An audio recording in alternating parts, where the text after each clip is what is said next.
O fenômeno RAM é o fenômeno que imprime na memória todas as imagens, pensamentos e emoções que passam no palco de nossa mente. O registro em nossa memória é automático. Certa vez um pai estava profundamente decepcionado com o comportamento do filho. Ele dormia de madrugada, não respeitava e não se importava com o seu sofrimento.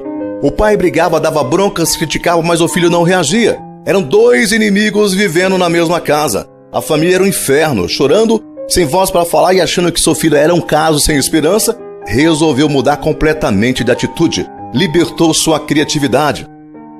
Começou a surpreendê-lo, a dizer que o amava e a pedir desculpas quando se exaltava.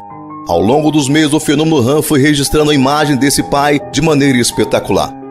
Assim, ele construiu vínculos que anos de agressividade o tinham impedido de criar. O comportamento do pai começou a fazer eco em seu interior. O filho deu uma guinada na vida, tornou-se responsável, afetivo e sociável.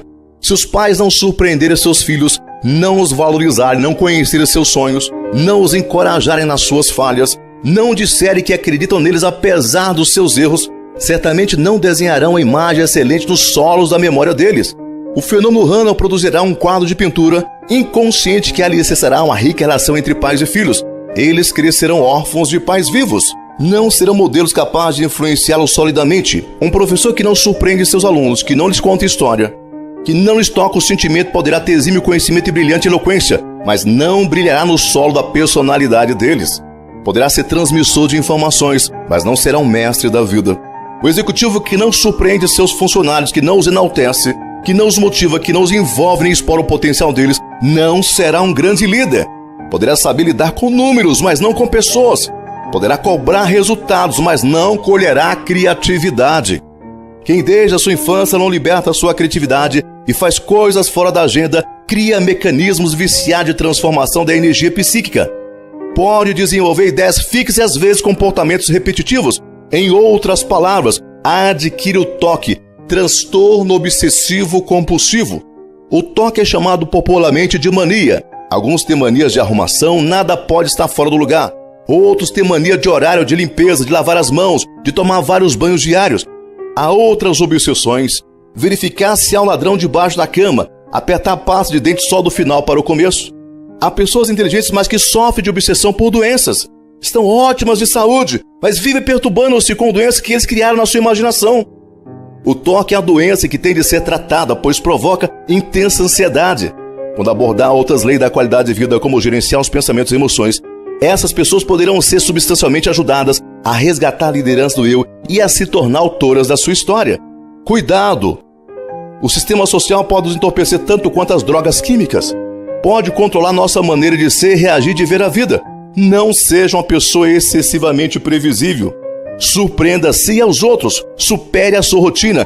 Treine diariamente libertar sua criatividade. O mestre dos mestres da qualidade de vida, quebrando a rotina, o protocolo e surpreendendo a todos. Jesus era um especialista em libertar sua criatividade e encantar as pessoas. Em situações em que quase era impossível ter uma reação inteligente, ele surpreendia. Na coleção Análise da Inteligência de Cristo, uma das passagens que analisei que mais me tocou foi o seu olhar penetrante quando Pedro negou pela terceira vez. Ele estava ferido, cheio de hematomas e sangrando. Do ponto de vista psiquiátrico, era de se esperar que não existisse mais nada no mundo nesse momento, apenas a sua dor. É assim que reagimos quando estamos feridos. Os instintos abortam o raciocínio. Os soldados golpeavam-lhe o rosto, Pedro golpeava-lhe o coração emocional. Quando Pedro negou pela terceira vez, ele esqueceu-se de si e procurou com seus olhos os olhos do seu discípulo. Sabia que Pedro estava algemado no cárcere do medo. Sabia que após sua negação, seu sentimento de culpa poderia ser tão grande que ele poderia atentar contra a sua vida. Os olhos do mestre da qualidade de vida penetraram nos olhos de Pedro. Seu olhar falou tanto sem dizer nada. Disse que o amava ainda que o negasse. Disse com lágrimas que o compreendia. Pedro, numa situação em que não conseguia raciocinar, ficou perplexo com esse olhar. Em frações de segundos penetrou dentro de si, reconheceu sua fragilidade. Fragilidade que todos teríamos. Saiu de cena e foi chorar. Cada gota de lágrima foi uma lição de vida.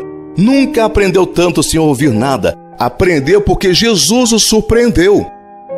Jesus marcava as pessoas com seus gestos incomuns. Amava conhecer novas pessoas e penetrar no mundo delas.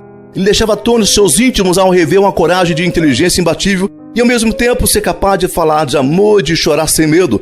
Nós maquiamos nossos comportamentos. Ele não tinha disfarces. Qualquer pessoa, mesmo a mais simples, tinha acesso à sua agenda. Nós gostamos do trono social. Ele queria o trono do coração das pessoas, almejava o seu amor. Nós gostamos de controlar as pessoas. Ele queria que elas fossem livres, por isso nunca pressionou ninguém a segui-lo. Naqueles ares ele dizia que se alguém tivesse sede, viesse e bebesse. Não pressionava, não manipulava, apenas convidava. Todos tinham aversão por leprosos. Eles tocavam e tratavam o leproso como um príncipe. Suas reações delicadas e gentis deixam pasmo à ciência. Ele quebrava todos os protocolos, rompia diariamente a rotina. O mestre da sociabilidade. Jesus transbordava de alegria. Jamais analisei alguém tão bem resolvido. Gostava de participar de festas e jantares com seus amigos. Jantava até na casa de seus opositores. Por gostar tanto de festejar com as pessoas, recebeu 2 apelidos e falou com poesia sobre eles. Diz que João Batista, seu precursor, por ter um modo estranho de viver e de comer, era chamado de louco, enquanto ele, por se mesclar com as pessoas, era chamado de glutão e bebedor de vinho. Embora injustos, esses apelidos têm grande significado para a psicologia. Revelam que o homem Jesus gostava do cheiro de gente, era o mestre da sociabilidade, ele contagiava as pessoas. Era tão sociável que tinha gestos nos dias atuais que nos deixariam com o rosto vermelho de vergonha. Certa vez ele se convidou para jantar na casa de uma pessoa que não conhecia, Zaqueu. Imagine você na rua falando para um desconhecido que gostaria de almoçar na casa dele? Quem já teve essa coragem? Jesus foi mais longe, pois Zaqueu não era uma pessoa recomendável, mas um corrupto coletor de impostos. Surpreendido com sua atitude, Zaqueu não apenas o recebeu com alegria, mas revisou sua história. O mestre dos mestres não precisou apontar seus erros. A sua presença estimulava a interiorização e reflexão de vida. Estar com ele era um convite ao suspiro, à espontaneidade, à libertação da criatividade. Ele era bem-humorado, agradável, cativante. Era um excelente contador de histórias, um exímio motivador de pessoas. Elogios não faltavam, discursou até sobre os bem-aventurados. Ninguém reclamava de rotina ao se aproximar dele. Até seus opositores não conseguiam se distanciar dele. Você é uma pessoa sociável ou tímida? Não se isole. Faça das pessoas que o rodeiam grandes amigos. Saia do seu casulo, surpreenda-se. Faça essa brincadeira. Repita pausadamente essas palavras em voz audível. Se estiver em grupo, repita-as coletivamente. Eu prometo que, de hoje em diante, não mais dançarei a valsa da vida com as 2 pernas engessadas. Surpreenderei a mim e a todos.